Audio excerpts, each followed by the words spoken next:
اولاً تھوڑا سا میں یہ 12ویں شریف کے بارے میں عرض کر دوں کہ جیسے ہی میلاد مصطفیٰ صلی اللہ علیہ وسلم کا مہینہ آتا ہے اور مسلمان اس مہینے میں خوشی منا کے اللہ تبارک و تعالیٰ کی بارگاہ میں درجات کی بلندی کا سامان کرنے کا ارادہ کرتے ہیں تو شیطان کو بہت تکلیف ہوتی ہے، اور شیطان نہیں چاہتا کہ مسلمان اپنے نبی سے اظہار محبت کے ذریعے اللہ تعالیٰ کا مزید قرب حاصل کریں، تو سینکڑوں قسم کے وسوسے ہمارے ذہن میں ڈالنے کی کوشش کرتا ہے۔ بھئی خوشی کیوں مناتے ہیں، جھنڈے کیوں لگاتے ہیں، لائٹنگ کیوں کرتے ہیں، جلوس کیوں نکالا جاتا ہے، یہ کہاں سے ثابت ہے؟ کیا نبی کریم صلی اللہ علیہ وسلم نے ایسا کیا؟ کیا اس کا حکم دیا تھا؟ کیا خود صحابہ کرام نے ایسا کیا؟ کبھی کہتے ہیں صحابہ کرام ہم سے بڑھ کے عاشق رسول تھے، بتاؤ اگر کرنا ہوتا تو وہ کرتے، ہم کیوں کریں؟ تو اس طرح جب وہ پیدر پہ کویسچنز آتے ہیں، اور بات وہی ہے جو میں نے پہلے آپ کی خدمت میں عرض کی کہ ہمارے پاس ذہن میں دفاعی مواد تو موجود ہی نہیں ہوتا، وہ دلائل موجود نہیں ہوتے جس کی وجہ سے ہم سامنے والے کو قائل کر سکیں، تو بچے اولاً آتے ہیں گھر والوں کے پاس، جب وہاں سے کچھ نہیں ملتا تو وہ جاتے ہیں کسی مسجد وغیرہ میں، بعض اوقات وہاں پہ بھی لفٹ نہیں کرائی جاتی۔ تو پھر آج کل علم حاصل کرنے کا سب سے پاورفل ذریعہ ہے سوشل میڈیا،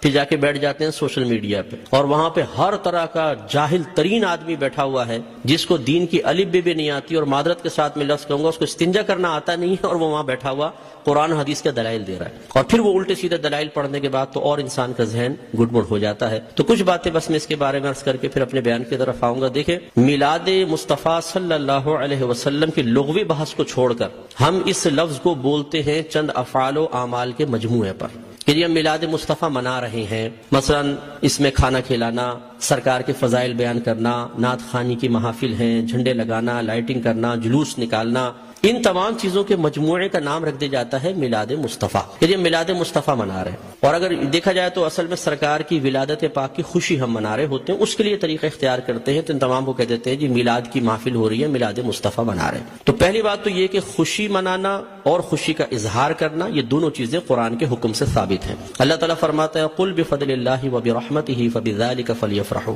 اے حبیب کریم صلی اللہ علیہ وسلم آپ ان لوگوں سے فرما دیجئے کہ اللہ کے فضل اور اس کی رحمت پر چاہیے کہ خوشی کا اظہار کریں۔ کہنے والا کون ہے؟ اللہ تبارک و تعالی۔ اور اگر میں آپ سے پوچھوں کہ اللہ کا سب سے بڑا ہم پر کیا گیا فضل کیا ہے اور اس کی نازل کردہ رحمت کیا ہے، تو ہر مسلمان بے اختیار کہے گا کہ ہمارے نبی کریم صلی اللہ علیہ وسلم سب سے بڑا اللہ کا فضل، سب سے بڑی اللہ کی رحمت کہ ہمارے سرکار کے قدموں سے ہمیں قرآن ملا ہے، ایمان ملا ہے، حتیٰ کہ اللہ تبارک و تعالی نے اپنی معرفت بھی اس وقت تک چھپا کر رکھی جب تک اپنے حبیب کو ظاہر کرنے کا ارادہ نہ فرمایا، حبیب کو ظاہر کیا اور پھر اپنی معرفت ہم تک پہنچائی، تو ہم نے تو اپنے نبی کے ذریعے سب کچھ پایا، تو آپ سے بڑھ کر فضل اور رحمت اور کیا ہوگا؟ اور خود اللہ تعالیٰ فرما رہا ہے کہ مسلمانوں کو چاہیے اے حبیب ان سے فرمائیے، یقینی سی بات ہے کہ کافر کو تو مکلف نہیں بنایا جا رہا نا، مخاطب مسلمان ہی ہوں گے، کہ مسلمانوں سے کہیے کہ اللہ کے فضل اور اس کی رحمت پر چاہیے کہ خوشی کا اظہار کریں۔ اور دوسری آیت میں فرمایا وَأَمَّا بِنِعْمَةِ رَبِّكَ فَحَدِّثْ، اور اپنے رب کی نعمت کا خوب چرچا کرو۔ حدث تحدیث سے نکلا ہے، تحدیث کا مطلب ہوتا ہے اللہ تعالیٰ کی کسی عطا کردہ نعمت کو کسی کے سامنے ظاہر کرنا، چاہے وہ قول سے ہو، جسے ہم کہتے ہیں کہ اللہ کا بڑا فضل ہے بونڈ لگ گیا، اللہ کا بڑا فضل ہے مکان بنا لیا، اللہ کا بڑا فضل ہے میرے بیٹے کی شادی ہو گئی، یہ ہم نعمت کا اعتراف اور اظہار کر رہے ہوتے ہیں۔ اور اسی طریقے سے مختلف اعمال و افعال سے بھی بعض اوقات تحدیث نعمت ہوتی ہے۔ ایک دفعہ ایک صحابی نبی کریم صلی اللہ علیہ وسلم کی خدمت میں آئے جو پھٹے پرانے سے تھوڑے کپڑے پہنے ہوئے تھے، مفلوق الحال سے تھے، تو سرکار نے فرمایا کہ کیا تمہارے پاس کوئی مال نہیں ہے؟ عرض کیا رسول اللہ صلی اللہ علیہ وسلم الحمدللہ ہر طرح کا مال ہے، مویشی ہیں، دراہیم ہیں، دنانیر ہیں، باغات ہیں۔ تو سرکار نے شاید فرمایا پھر اللہ کی نعمت کا اثر آپ پر ظاہر ہونا چاہیے، اپنے آپ کو ایسا نہ رکھو بلکہ ایسے لباس پہنو، ایسی عادات و اطوار رکھو، ایسا طور طریقہ رکھو کہ لوگ جان جائیں کہ اللہ تعالیٰ نے آپ کو نعمتوں سے نوازا ہے۔ تو بتائیے کہ جب میلاد مصطفیٰ صلی اللہ علیہ وسلم آئے تو کیا ہمیں اپنے نبی کی اس طرح خوشی کا اظہار نہیں کرنا چاہیے تاکہ یہ ظاہر ہو کہ اللہ تعالیٰ نے ہمیں اپنے نبی کی سب سے بڑی نعمت سے نوازا ہے؟ جب عام دولت کے لیے سرکار نے فرمایا تمہیں اللہ نے دولت دی ہے، اس کا اثر تم پہ ظاہر ہونا چاہیے، اس نعمت کا اثر ظاہر ہونا چاہیے، تو بتائیے کہ جب میرے سرکار تشریف لائے اس نعمت کا اظہار کیوں نہیں چاہیے؟ تو یہ دونوں چیزیں قرآن سے ثابت ہے، تو خوشی منانا اور نعمت کا اظہار کرنا، جب اللہ تعالیٰ نے اس کا حکم دے دیا، اجازت دے دی، تو پھر ہر وہ طریقہ اختیار کرنا جائز ہوگا جس کو قرآن اور حدیث نے منع نہیں کیا ہے۔ یہ اچھی طرح اصول یاد رکھیے، کسی چیز کے جائز قرار دینے کے لیے دلیل نہیں چاہیے ہوتی، کسی چیز کو ناجائز قرار دینے کے لیے دلیل درکار ہے۔ مثال کے طور پر میں آپ سب سے پوچھتا پوچھتا ہوں جو آپ نے ٹوپیاں پہن رکھی ہیں جائز ہے کہ ناجائز بتائیں؟ بولیں،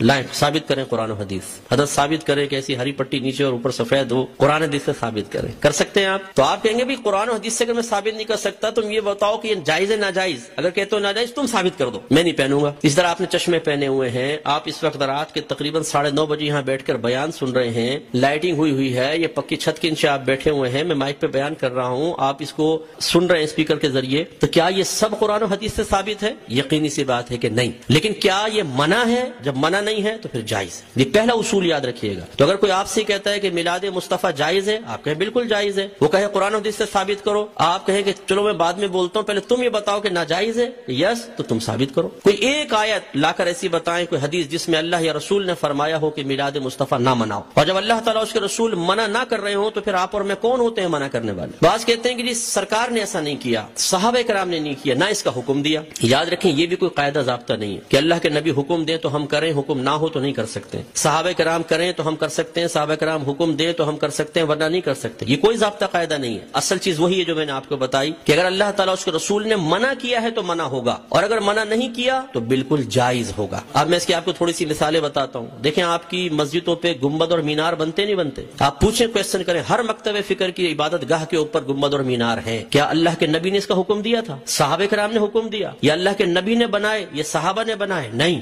یہ بہت بعد کی ایجادات اور ہر مسجد کے اوپر ہیں۔ یہ کیسے بدعت اور ناجائز کیوں نہیں ہو جاتے؟ قرآن پاک پہ زبر زیر پیش سرکار کے دور میں نہیں تھا، نہ صحابہ کے دور میں، بہت بعد میں لگے ہیں۔ 6 کلمے سرکار کے دور میں باقاعدہ اس طرح مرتب شدہ نہیں تھے، یہ بعد میں ہے۔ ایمان مفصل، ایمان مجمل پہلے نہیں تھی، یہ بعد میں ہے۔ اور اگر سرکار کے ہی دور کو لے لیں، سرکار نے قرآن کو مجتمع نہیں کیا تھا، صدیق اکبر کے دور میں ہوا ہے۔ سرکار کے دور میں، صدیق اکبر کے دور میں تراویح 20 رکعت ایک امام کے پیچھے نہیں ہوتی تھی، عمر فاروق رضی اللہ تعالیٰ عنہ نے کی ہے۔ اور ان پہلے 3 ادوار میں جمعے کی صرف ایک اذان ہوتی تھی جو اذان ثانی کہلاتی ہے۔ پہلی اذان حضرت عثمان غنی رضی اللہ تعالیٰ عنہ نے ایجاد فرمائی ہے۔ یہ ایک بازار تھا، وہاں پر ایک مقام زورہ تھا، جب مدینے میں وسعت پیدا ہوئی، اذان ہوتی تھی، دور تک آواز نہ پہنچ پاتی تھی، لوگوں تک اعلان نہ پہنچ پاتا تو آنے میں دیر ہو جاتی تھی، تو پھر آپ نے فرمایا کہ ہم ایک اذان اور شروع کریں گے جو اصل اذان سے، جو دوسری اذان ہے اس سے آدھے پونے گھنٹے پہلے بازار کے پاس ہوگی تاکہ لوگ ہوشیار ہو جائیں اور جمعے کی تیاری کر سکیں۔ ہر مکتبہ فکر جو جمعہ پڑھتا ہے وہ پہلی اور دوسری دونوں اذانیں دیتا ہے۔ وہاں یہ کویسچن کیوں نہیں پیدا ہوتا کہ جب اللہ کے نبی نے نہیں کیا تو پھر حضرت عثمان غنی نے کیسے کر لیا؟ اس کا مطلب ہے جب ضرورت پیش آتی ہے تو یہ اللہ کے نبی کی تعلیم ہے، خود صحابہ کرام نے ہمیں تعلیم دی ہے کہ آپ کسی بھی ایسی چیز کو شروع کر سکتے ہیں کہ جس کو اللہ تعالیٰ اس کے رسول نے منع نہیں کیا ہے۔ اسی طرح مدارس کا قیام آپ دیکھ لیں، ان میں سلیبس ہم نے رکھا ہوا ہے۔ اور اسی طرح میں آخری بات بس یہ مثال دیتا ہوں، ہر مسجد میں جماعت کے کچھ اوقات مقرر ہوتے ہیں، فجر اتنے بجے، ظہر اتنے بجے، عصر، مغرب، عشاء۔ کیا نبی کریم صلی اللہ علیہ وسلم نے حکم دیا تھا کہ اس وقت جماعت کرو؟ صحابہ کرام نے نہیں، ہم نے اپنی سہولت کے اعتبار سے کیا ہے۔ اور یہ ایک اعتراض کا بہت بڑا جواب بھی بن سکتا ہے، لوگ کہتے ہیں کہ آپ یہ 12ویں کا انتخاب کیوں کرتے ہیں؟ یہ بتائیں۔ اپنے پاس سے دن خاص کر لینا صحیح نہیں ہے، اپنے پاس سے دن خاص کر لینا صحیح نہیں ہے۔ تو یہاں میں آپ کو سمجھا دوں کہ کسی ایک چیز کو دوسری چیز کے ساتھ خاص کرنا 2 طرح کا ہوتا ہے۔ اللہ تعالیٰ اس کے رسول نے خاص کیا تو اسے کہتے ہیں تخصیص شرعی، یعنی خاص کرنا شریعت کی طرف سے۔ اور اگر اللہ تعالیٰ اس کے رسول نے نہیں کیا، آپ اور میں کر لیں، جیسے ہم بچے کی سالگرہ کے لیے ڈیٹ کرتے ہیں، فکس کرتے ہیں، اس طرح بچی کی شادی کے لیے ڈیٹ ہم آپس میں مشورہ کر کے فکس کرتے ہیں، کوئی تقریب کرنی ہوتی ہے اس کے لیے، اسی طرح دارالعلوموں کے اندر سال شروع کرنا آخر کے لیے، اسی طریقے سے مسجدوں میں جماعت کے اوقات، یہ جو ہم اپنے پاس سے ایک چیز کو دوسری کے ساتھ خاص کرتے ہیں اس کو کہتے ہیں تخصیص عرفی۔ تو تخصیص عرفی کو تخصیص شرعی بنانا غلط ہے کہ مثال کے طور پہ اگر ہم 12ویں کو 12ویں تاریخ میں کر رہے ہیں تو ہم کہیں کہ اسی تاریخ میں ہوگی، اس کے علاوہ نہیں ہوگی، یہ غلط ضرور ہوگا۔ لیکن ایک چیز کو دوسری چیز کے ساتھ خاص کر دینا اگر لازم اور ضروری سمجھ کر نہ ہو اور پھر بھی ناجائز ہو تو جتنی میں نے آپ کو مثالیں دی ہیں بتائیے پھر بیٹی کی شادی فکس کرنا بھی ناجائز ہونا چاہیے؟ یہ کوئی دنیاوی معاملہ نہیں ہے، نکاح تو سنت ہے، سرکار نے فرمایا نکاح من سنتی فمن راغب عن سنتی فلیس منی، نکاح میری سنت سے ہے، جو میری سنت سے بے رغبت ہوا وہ مجھ سے نہیں۔ تو اب جب بچی کی شادی کی باری آئے اور دولہا والے پوچھے جی کون سی تاریخ رکھنی ہے تو کہ خبردار تاریخ فکس کرنا منع ہے، تو شادی ہوگی کب؟ بس ہو جائے گی بغیر فکس کیے، کر کے بتائیں پھر ذرا۔ تو یہ مطلب ایک بے وقوفی کی سی بات ہے، تو اس لیے جماعت کے اوقات مخصوص کر دینا اور اس سے 1 منٹ بھی آگے پیچھے نہ ہونا۔ امام صاحب اگر 4 منٹ بھی لیٹ ہو جاتے ہیں تو لوگ یوں ٹائم دیکھتے ہیں امام کہاں گیا، اور پھر جو شور مچتا ہے پوری مسجد کے اندر، کچھ امتحان ہے۔ خود جماعت میں لیٹ پہنچے کوئی بات نہیں، امام صاحب 1 منٹ بھی لیٹ نہیں ہونے چاہیے، بالکل وقت کے اوپر جمعہ شروع ہونا چاہیے، وقت پہ جماعت۔ تو جو ہم نے اپنے پاس سے خاص کیا اس میں کتنی سختی کر رہے ہیں، ہر مکتبہ فکر کرتا ہے۔ تو خلاصہ کلام یہ ہے کہ اللہ کے نبی کی جب یہ میلاد کا موسم آتا ہے، اس قسم کے بہت سارے وساوس ہماری طرف متوجہ ہوتے ہیں۔ اصول بس یہی ہے کہ اللہ کے رسول نے اگر حکم نہیں بھی دیا، کر کے نہیں بھی دکھایا، لیکن منع بھی نہیں کیا، تو ہمارے لیے بالکل اس کے کرنے کی شرعی طور پر اجازت ہے۔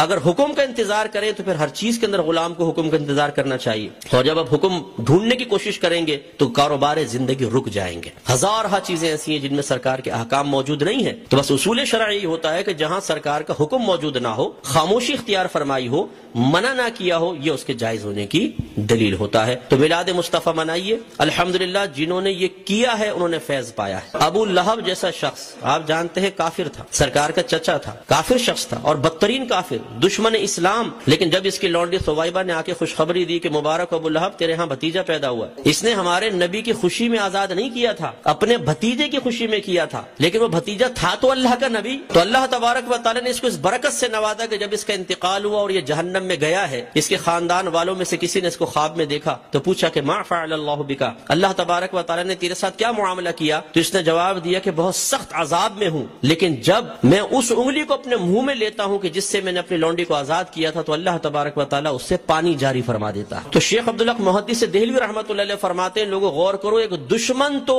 ہمارے نبی کی خوشی منا کر جہنم میں راحت پائے، تو پھر ہم اگر اپنے حبیب کا میلاد منائیں، ان کی خوشی منائیں تو کتنی راحت پائیں گے۔ اور جب میرے سرکار صلی اللہ علیہ وسلم پیدا ہوئے تو خوشی تو اللہ نے بھی اس کا اظہار فرمایا، خوشی کا اظہار فرمایا، انعامات دیے، مبارکبادیں ہوئی۔ آپ تاریخ اٹھا کے پڑھیں، جب میرے آقا صلی اللہ علیہ وسلم کی ولادت ہوئی، ہر پرندے اور ہر جانور نے ایک دوسرے کو مبارکباد دی ہے کہ ہمارے نبی پیدا ہو گئے۔ فرشتے ایک دوسرے کو مبارکباد دے رہے تھے، حدیثوں کے اندر موجود ہے، فرشتے مبارکباد دے رہے تھے۔ اور اس زمانے میں جتنی حاملہ عورتیں تھیں اللہ تبارک و تعالی نے سب کو بیٹوں سے نوازا، اور وہ قحط سالی کا دور تھا، لیکن جب میرے آقا صلی اللہ علیہ وسلم پیدا ہوئے تو عرب کہتے ہیں کہ اتنی فصلیں ہوئیں، اتنا چارہ ہوا، اور ہمارے اونٹ چارہ کھا کھا کے اتنے موٹے ہو گئے کہ ہمیں خوف ہوا کہ شاید یہ چربی کی شدت سے پٹ پڑیں گے، اتنا اللہ نے نعمتوں سے نوازا ہے۔ تو خلاصہ کلام یہ ہے کہ میرے آقا صلی اللہ علیہ وسلم کی میلاد مصطفیٰ منانا یہ بہت بڑی سعادت کی بات ہے۔ وسوسوں سے قطع نظر خوشی کے ساتھ میلاد مصطفیٰ منائیں، انشاءاللہ برکت حاصل ہوگی۔